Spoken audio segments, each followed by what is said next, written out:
Boa tarde, Bárbara. Mais uma vez gostaria de agradecer o convite para estarmos falando um pouquinho sobre saúde mental, esse espaço maravilhoso. Muito obrigada. Boa tarde, Bárbara. Muito obrigado pelo convite. É um prazer estar aqui com a doutora Camila, falando desse tema que é tão importante, né, para a nossa vida, que é a saúde mental. Agradeço aí a audiência de vocês.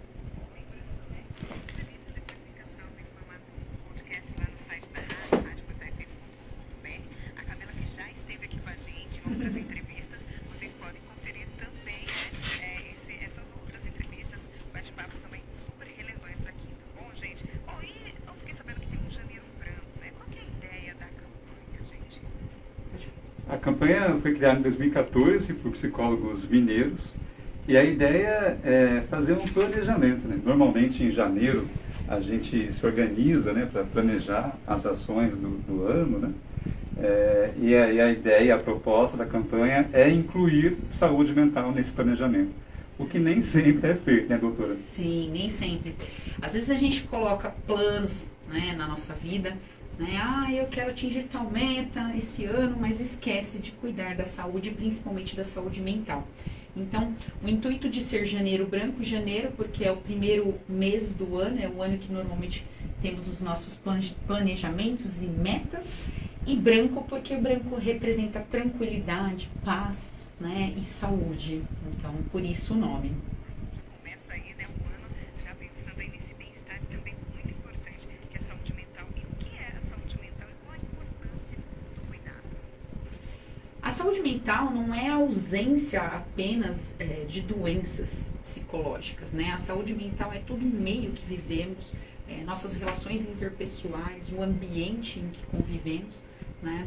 E a saúde mental, ela vem ganhando um espaço muito grande, né? Ficou escancarado na pandemia a necessidade de falarmos e de cuidarmos da saúde mental, né? Quando falamos de saúde mental, então, é a relação que o indivíduo tem com o seu meio, com o seu trabalho, a vontade que ele tem de fazer suas tarefas, o autocuidado, a alimentação, o sono, então engloba uma série de coisas, né? E para isso, a gente precisa então ter algumas coisas em mente, que para cuidar da nossa saúde mental, quando a gente cuida da nossa saúde mental, a gente cuida da nossa vida, né? E para isso é necessário as emoções, os sentimentos, os comportamentos e os nossos relacionamentos, estão todos interligados.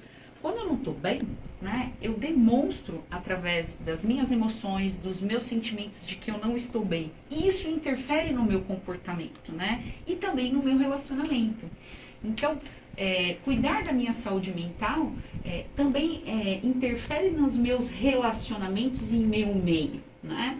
Então, daí a importância de falarmos um pouco mais sobre esse assunto e de que não é frescura, né? Não é, como eu posso dizer, não é frescura cuidar da saúde mental. A pessoa que tem uma doença mental, ela não escolheu ficar doente, né? Basicamente isso. Muito bem. E só complementando, envolve essa questão também de estratégias. Estratégias que a gente desenvolve ao longo da vida, visando o bem-estar. O bem-estar emocional, psicológico, físico. Sim. Então, caminham todos juntos, né? Não tem como separar a mente, as doenças físicas, podemos dizer assim, das doenças emocionais, né? Eu falo que as emoções, o nosso cérebro é o HD do nosso corpo, né? Se não está funcionando, queimou a placa-mãe, não vai funcionar nada, né? Verdade, verdade. Bom, e o Brasil vem apresentando, né, um movimento, o governo vem apoiando essa campanha, abraçando essa causa. Como que vocês veem esse cenário? Qual a importância disso? Assim, primeiro que a gente notou um aumento drástico, né, do número de doenças mentais de alguns anos para cá, principalmente após a pandemia. Eu tive pelo menos um aumento de 200% aí de procura no CAPS e também no consultório particular, né, nas emergências, inclusive até quase cheguei atrasada porque eu estava lá no pronto-socorro avaliando o paciente. A gente percebe um número grande, principalmente de primeiros sintomas, primeiro episódio de doença psíquica, né? Lógico que a gente tem alguns fatores de risco para ter o adoecimento psíquico, mas a gente sabe que as doenças psiquiátricas estão muito ligadas ao estresse, né? Então, como a gente vivenciou um momento de estresse grande, frente ao medo, ao desconhecido, problemas sociais também estão muito associados às doenças mentais, então a gente teve um aumento grande, drástico. E os transtornos mentais, eles acarretam uma série de impactos, né? Impacto social, impacto econômico, produtivo, entre outros. Então, o governo começou a ter um outro olhar de que precisa investir na saúde mental, porque isso vai interferir de uma maneira drástica, né? Eu até brinco com o Dr. Enes em uma das reuniões, conversamos um pouquinho sobre as propostas de saúde mental do município de Extrema. Falei que ainda a gente não tem nem noção, que a gente está vendo só a ponta do iceberg, né, que essa pandemia causou aí sobre os transtornos mentais, entende? Sim, sim. Se for pensar a nível mais regional, município, estado, é provável que sim, o governo tem incentivado ações, né? Aqui o município de Extrema promove, né, por meio da prefeitura, várias ações. A Camila e eu acreditamos que até a nossa presença aqui hoje, no nosso horário de trabalho, Sim. faz parte também dessa promoção de saúde mental no município, porque uma das estratégias que ela até vai comentar mais para frente é a psicoeducação. Sim. Então, quando a gente leva informação para as pessoas, por isso, novamente agradecendo aqui a rádio, Por isso abrir também... esse espaço, né, em falar de saúde mental, né? Isso mesmo. Então, o município tem, inclusive a gente tem mais recentemente uma coordenação de saúde mental aqui no Sim. município. Não é um cargo comum em outros municípios. Sim. Nossa, E essa coordenação acaba, então, hoje é a Cláudia Cobeiro, né, a coordenadora de saúde mental, e ela acaba articulando as ações aí de vários setores de saúde mental no município. Isso auxilia muito o nosso trabalho. Extrema é um município, eu que trabalho em vários municípios, né? Já trabalhei em Camanducaia, Bragança, já trabalhei em Joanópolis, em todas as cidades, Pedra Bela, Pinhalzinho. Extrema é um município diferenciado, né?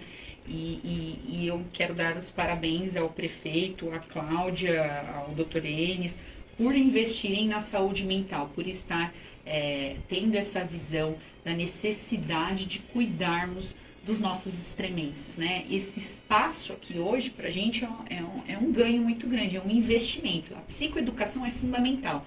Através da psicoeducação, eu consigo orientar, levar informações aos pacientes de quando buscar ajuda, né?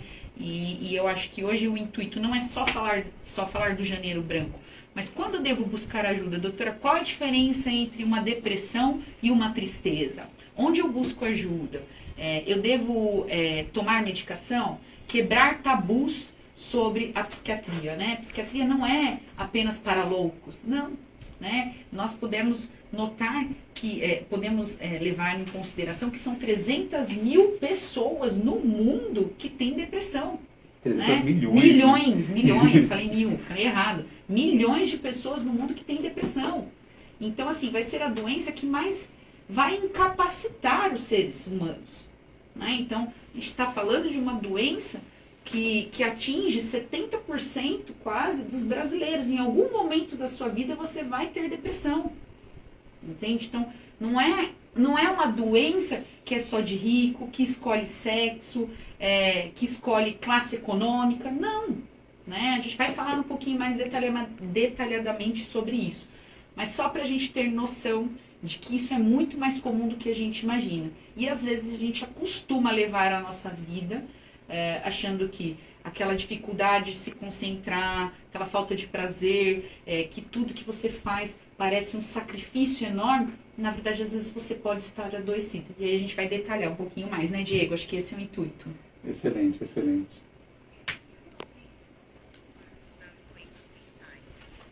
Vamos lá, Diego. Me ajuda aí.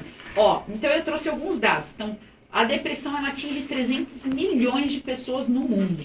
Né? No Brasil, hoje a gente tem 11,5 milhões de pessoas com o diagnóstico de depressão. Porém, 18,5 milhões de pessoas têm características clínicas, têm sintomas, mas não teve nenhum diagnóstico ainda, não foi avaliado ou não procurou, ainda não teve esse diagnóstico, esse transtorno psíquico. E 70% dos brasileiros vão passar por algum momento por um estresse, por um quadro depressivo. Hoje, a gente falou que é a doença que mais incapacita, né? A depressão. A gente está focando muito na depressão porque é o que é mais comum, além dos transtornos ansiosos. Mas hoje nós temos cerca de 73 mil pessoas afastadas, né, por auxílio-doença em função da depressão. Então é muito comum, né? 20 a 25% do brasileiro hoje já tem depressão. Já tem esse diagnóstico, né? São dados alarmantes que hoje mostram que a depressão, as doenças psíquicas já são consideradas um problema de saúde pública, né? Então a importância de falarmos sobre esse assunto, da campanha, de visarmos a saúde mental. E quando a gente fala em saúde mental, a gente não pode pensar que é só os dispositivos para atendimento médico. Não, tá, vamos falar de saúde mental, então passar com o psiquiatra. Não é essa a campanha, não é médico-cêntrica, né? A campanha é justamente ter o olhar de que eu preciso cuidar da minha saúde mental. Como? Adotando algumas medidas que a gente vai falar um pouquinho mais para frente, mudando o estilo de vida, mudando alguns hábitos nos nossos trabalhos, tirando férias, dentre outros, e quando necessário, fazendo psicoterapia, atividades físicas, enfim, e quando necessário buscar o profissional, né, o psiquiatra ou o psicólogo, porque é complementar. Eu digo para os meus pacientes que o remédio não é solução para tudo, porque se fosse assim a gente colocava fluoxetina na caixa d'água e estava todo mundo bem e pronto. Não é assim, né? Então, só frisando isso. Além desse impacto social e econômico, que necessita de políticas públicas, né, referentes à saúde mental, a gente tem um impacto mais individual, pensando, né, no desempenho do indivíduo, na produtividade dele, na funcionalidade dele.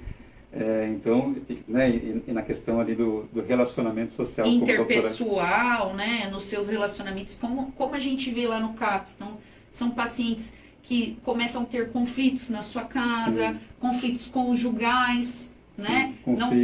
Com os filhos, uma irritabilidade, começa a ter um prejuízo na sua produção, nos seus estudos, na sua concentração. Então, é muito mais além, né, do que apenas uma tristeza, uma labilidade emocional. A gente confunde muito tristeza e depressão, né, luto e depressão. Então, acho que hoje a gente pode caracterizar um pouquinho mais, depois vir aqui falar mais ainda sobre depressão. Esse é o intuito. E além disso, né, além disso tudo, né, tem a questão do impacto que pode ter na própria vida. Né? Infelizmente, casos de suicídio são altos, maior do que a gente imagina, tentativas são altas. Sim, a depressão é a principal patologia que leva o indivíduo a se suicidar, né? O principal fator de risco é uma tentativa anterior, mas falando das patologias, a depressão é o que mais aumenta a chance de um indivíduo tentar o suicídio. Quando eu conversava com uma amiga que trabalha na assistência social sobre esse tema e sobre a importância do CAPS, do Centro de Atenção Psicossocial, ela falou: Diego, vocês trabalham com vida. Olha só a importância da ação de vocês, da promoção que vocês fazem, né, de intervenção. Então, é trabalhar com a vida das pessoas. Né? Sim, e aí lembrando que o CAPS, mais uma vez que eu sempre gosto de frisar, eu sou apaixonada pelo CAPS, Bárbara, porque o CAPS não visa apenas o atendimento médico, né? O CAPS é um acompanhamento multidisciplinar, então é desde um acolhimento ao paciente, a psicoterapia, atividades que são oferecidas de acordo com a necessidade do indivíduo. A gente monta um projeto que a gente nomeia de projeto terapêutico singular, ou seja, que vai estar respeitando a singularidade daquele ser, né, a necessidade dele, a reinserção social. Porque quando o paciente adoece, tem um quadro psíquico grave, ele perde suas relações, ele perde o seu trabalho, então a gente visa também a reinserção. Então é um trabalho de formiguinha, né? E gratificante também. 26 minutos, daqui a pouquinho a gente dá continuidade aqui nesse assunto muito interessante, muito importante também. Vamos para um rápido intervalo, nós voltamos já já.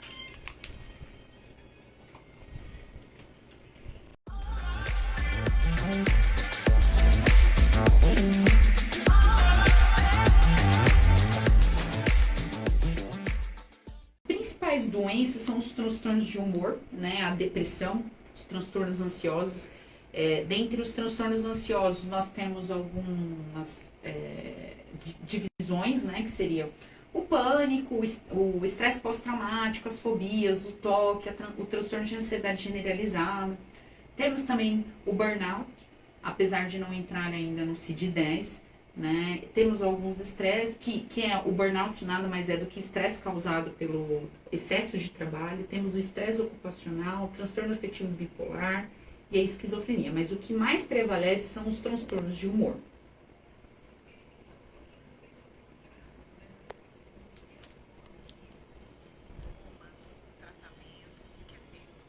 Então, a depressão, nós não sabemos a causa da depressão, mas sabemos que uma pessoa que tem depressão, ela tem uma diminuição das monoaminas cerebrais, né? São substâncias que regulam o nosso humor, que vocês já devem ter escutado, serotonina, dopamina, noradrenalina, né? Nós temos uma diminuição. Existem alguns estudos que mostram que existe um processo inflamatório cerebral e que isso gera uma diminuição da produção dessas substâncias, né? Alguns fatores de riscos, que sabemos que são pessoas, nem todo mundo vai desenvolver um quadro depressivo, mas quem tem mais risco aí, né? São pessoas que têm histórico na família, então antecedente genético aí. O sexo feminino também é um fator de risco, principalmente pelas alterações hormonais, períodos de menopausa, gravidez. O extremo de idade também é um fator de risco, então jovens e idosos também são. Histórico de ter tido uma depressão anteriormente, né, ou até outra doença psíquica. O uso de álcool e drogas também aumenta o risco. Você tinha comentado, né, no primeiro bloco sobre tristeza, depressão, que tem uma certa diferença. Fala pra gente quando que a pessoa consegue identificar, né, que não é só uma tristeza, mas uma coisa mais profunda como a depressão. Então, a tristeza, assim como a raiva, né, a alegria, a felicidade, são emoções que todos os indivíduos vão experimentar em algum momento da sua vida, né? Então, eu recebo uma notícia de que perdi meu emprego, por exemplo. Eu vou ficar triste, isso é normal, né? Eu perdi um cachorro meu, um ente querido, eu vou ter o meu processo de luto. E a tristeza, ela acontece, ela dura pontualmente, né? Normalmente, vamos aí falando do luto, pode durar até 6 meses, mas quando essa tristeza, ela começa a interferir nas minhas esferas do dia a dia, começa a prejudicar o meu rendimento no meu trabalho, começa a gerar uma série de sintomas, como alterações no meu sono, alterações no meu apetite, diminuição da minha vontade, aí ela passa a ser patológica. Então, a gente tem alguns critérios. Ficar triste é diferente do transtorno depressivo. Quando isso começa a interferir nas minhas esferas do dia a dia, isso passa a ser patológico. Quais são os sintomas de depressão, doutor?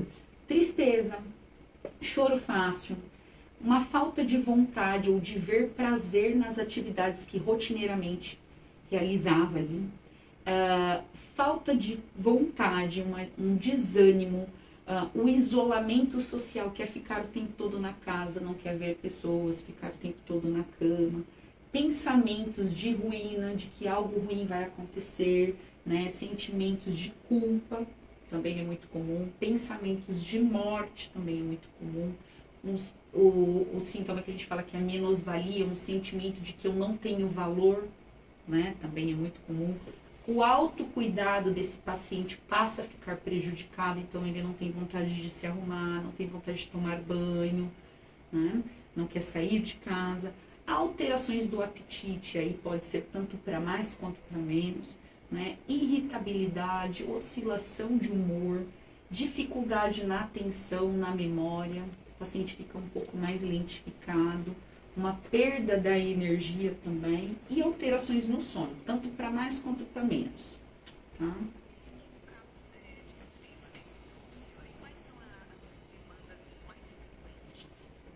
O foco principal do Centro de Atenção Psicossocial é a esquizofrenia, pensando como um dispositivo social de acordo com a reforma psiquiátrica e considerando um atendimento que acontece de portas abertas, no território, e as áreas, né, sociais que o trabalho, que o indivíduo pode participar, para além da esquizofrenia, que é um transtorno mais grave, né, a gente tem os transtornos depressivos, transtornos de ansiedade, e o que a doutora colocou é muito importante. A gente vai identificar quando há de fato um transtorno, quando há de fato uma dificuldade, quando aquilo vai atrapalhar.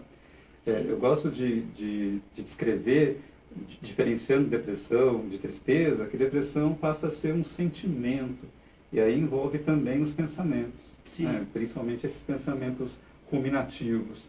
Isso também vale para a ansiedade. É comum você se sentir ansioso frente a um estímulo, por exemplo, aqui na rádio, né? A gente fica mais ansioso, fica mais preocupado por conta, né, da avaliação que as pessoas vão fazer, né? Então é um estímulo ansiogênico. Agora, quando isso passa a atrapalhar o desempenho, passa a dificultar o seu trabalho, a dificultar a sua vida, causar de fato um transtorno, um prejuízo, né? Aí sim a gente vai entender então como um sentimento, e provavelmente os pensamentos contribuem para que a gente se sinta mais depressivo, mais ansioso. Então, os transtornos depressivos, ansiosos, esquizofrenia. E aí, só lembrando que o CAPS, ele é porta aberta, porém, ele não visa o atendimento desses quadros mais leves. Nós temos um ambulatório para isso, né?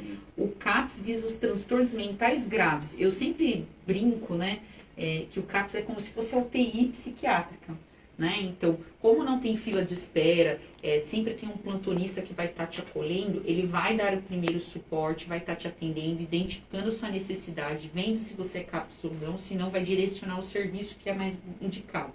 Então, por exemplo, um quadro depressivo leve não vai passar no CAPS. Agora, a partir do momento que o paciente tem um quadro depressivo, tentou suicídio, tem a ideação, tem o pensamento de morte, então a gente vai sim acompanhar esse paciente. Como é feito o tratamento? Qual a diferença do CAPS com o ambulatório? Então, o CAPS, ele vai receber esse paciente, ele vai criar o projeto terapêutico. Lá nós temos farmacêutico, então o farmacêutico vai controlar a medicação. Se é um paciente que tem vontade de se matar e tem essa ideação, né?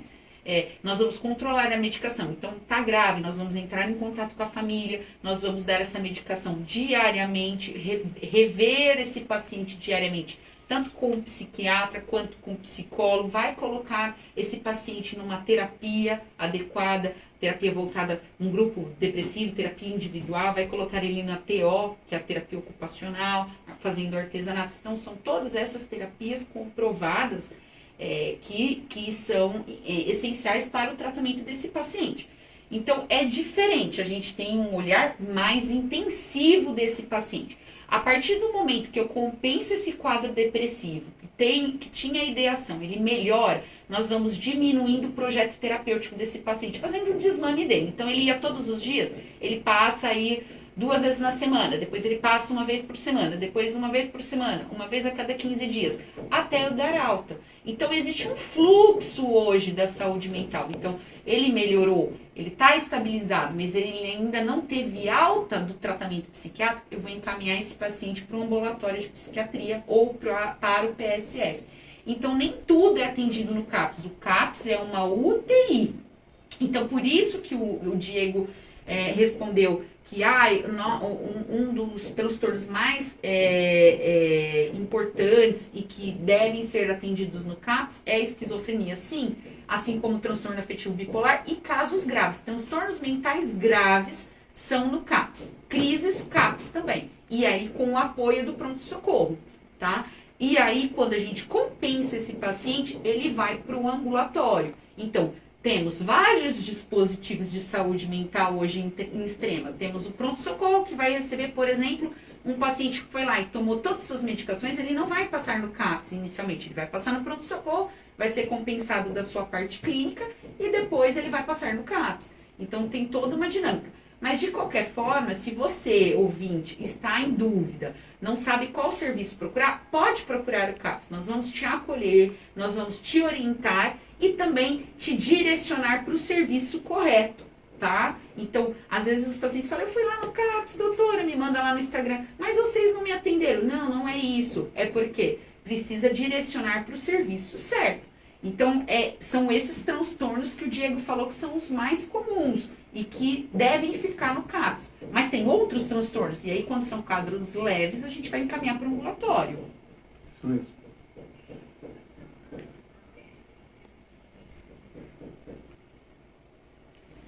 Aí o Diego me ajuda, né? Tá. Porque as estratégias hoje adotadas no nosso serviço, que é o CAPS, são estratégias multidisciplinares. Então, nós vamos ter desde o atendimento médico, né, com o psiquiatra, vai ter o Diego que vai estar fazendo psicoterapia, a gente tem diversos grupos, temos também um acompanhamento com o terapeuta ocupacional, aulas de músicas, também grupos de música, são grupos terapêuticos que oferecemos. Mas além disso, né, no CAPS, que é oferecido no CAPS, nós temos outras estratégias de tratamento que vai além do uso da medicação, que seria a mudança no estilo de vida desse paciente. Então, orientar uma alimentação adequada, atividade física, sono, ter uma rotina, lazer, atividades prazerosas, a reabilitação social desse paciente, né? E até a psicoeducação, para esse paciente compreender o que ele tem, por que ele toma tal medicação, o que ele pode buscar como medidas alternativas para estar auxiliando nesse tratamento. Então, tudo isso faz parte do tratamento. O tratamento não é apenas medicamentoso. Eu até falo para os pacientes que 50% é a medicação. O restante é a mudança no estilo de vida e somadas essas dicas que a gente acabou citando aqui. Quais dicas vocês dariam para o autocuidado e para a prevenção? Acho que um ponto importante é organizar e planejar um estilo de vida mais saudável, considerando os horários, fazer mesmo um planejamento estratégico de vida. A gente, por exemplo, né, na pandemia, tudo aquilo que a gente tinha planejado foi por água abaixo. E aí a gente teve que refazer, e continua refazendo. Esse movimento, né, de ter que repensar a própria vida, repensar o trabalho, repensar as relações, isso causa muito estresse, isso causa muita ansiedade. Então, quando a gente consegue, de alguma forma, ter o controle de algumas coisas, eu gosto muito dessa ideia de discernir, né, o que eu posso controlar e o que eu não posso controlar. Aquilo que eu consigo, então, controlar, que envolve, então, a minha rotina, a minha alimentação, as atividades que eu possa fazer, isso facilita muito nessa organização aí de um estilo de vida mais saudável. Agora, tem outras coisas que eu não consigo controlar. Sim. Né? São esferas maiores do que a minha própria vida. A minha genética, por exemplo, se eu já tenho a predisposição de adoecer, né? E aí a gente vai tentando alguma estratégia para minimizar a consequência deste fator. Né? Então, praticar atividade física ajuda muito. Mas, assim, eu estou estressado hoje, vou sair correndo por aí. Não! Ajuda se for regularmente. Né? Então, como uma atividade que você faça aí regularmente. Práticas de meditação, respiração, cuidar da sua espiritualidade, né? De alguma forma aí, o seu contato com as suas crenças, isso também facilita. Cuidar das suas relações, né? De como você se relaciona com as pessoas, de como você expressa as suas emoções para o outro, de como você recebe a expressão emocional do outro. Isso tudo ajuda muito na nossa organização aí de uma saúde mental, da nossa saúde mental. Sim, e lembrando a importância de estabelecer rotinas, né? Nós precisamos também praticar a higiene do sono, né? O que é isso, doutora Camila, higiene do sono? Ainda mais agora que a gente está fazendo uso abusivo de telas, né? A higiene do sono seria adotar horários regulares do seu sono, evitar luzes, celulares, TV, antes de você dormir, pelo menos 1 hora antes, criar um ambiente confortável para o seu sono, né? Então já ir sinalizando ao seu cérebro que é um horário que você vai dormir, né? Evitar substâncias psicoestimulantes, então café, derivados de cafeína, guaraná em pó, chá verde no período da noite, café, até fiz um post lá no Instagram, no máximo 2 xícaras por dia, até no máximo às 14 horas para não estar atrapalhando no sono, porque o sono reparador é de extrema importância para a saúde mental também, né? A questão da atividade física que o Diego referiu, hoje a psiquiatria, um bom psiquiatra, ele não vai visar apenas o uso de medicação, né? Ele vai falar sobre a psiquiatria do estilo de vida. O que é isso, né? Adotar mudanças no estilo de vida, desde a alimentação, desde a prática de atividade física, para tentar buscar aí uma saúde mental. Então, as novas pesquisas apontam que o indivíduo ele tem que praticar aproximadamente 150 minutos de atividade física por semana. E principalmente atividades aeróbicas. Então, que equivale, olha a importância disso, que equivale a quase uma dose de um antidepressivo. Então, é extremamente importante. 150 minutos por semana, então daria em torno de meia hora por dia, de segunda a sexta, né? Dividindo aí, daria meia hora. Não é muito, né? Não é uma coisa exagerada, né? E normalmente são atividades que te gerem prazer também. Sobre a questão da nutrição, hoje a gente fala muito sobre a questão da psiquiatria nutricional, né? Então, temos algumas comprovações e suplementações, então a importância da vitamina D, né? Mas deve ser feito com orientação médica, do ômega 3 também, de suma importância, o uso de leguminosas, né? De nozes também está muito comprovado. Então, tem uma série de orientações aí que pode também estar contribuindo para a sua saúde mental, né? Não só a medicação, né? Interessante, é tudo conjunto, né? E uma orientação sobre onde buscar ajuda no município de Extrema. A gente tem aqui muitos dispositivos, né, que ajudam, que auxiliam nesse contato aí para trabalhar a questão da saúde mental. Extrema é um município diferenciado, viu? Primeiro eu quero destacar as escolas têm psicólogos escolares que atendem às demandas de aprendizagem. A gente tem até a Carol Bernal, né, que está na coordenação. Um beijo, Carol! Da psicologia escolar. Já trabalha a questão da aprendizagem, mas também é preventivo para outras questões emocionais, principalmente... Nos também, jovens, né? Exato. Orientação da família. Então, aqui no município isso já acontece, isso é muito positivo. A gente tem a própria FAEX, que oferece um plantão psicológico. Em breve gratuito. Gratuito. Em breve a gente vai ter a nossa clínica de psicologia na instituição, que também vai ser aí algo muito, muito bom para o município.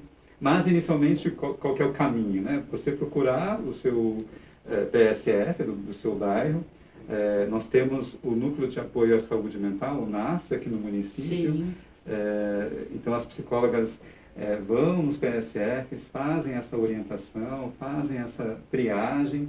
E a psicoeducação também. A psicoeducação é um trabalho também preventivo, né? E aí acaba direcionando ali para o ambulatório, né? Como a Camila colocou, ou para outros dispositivos como o CAPS.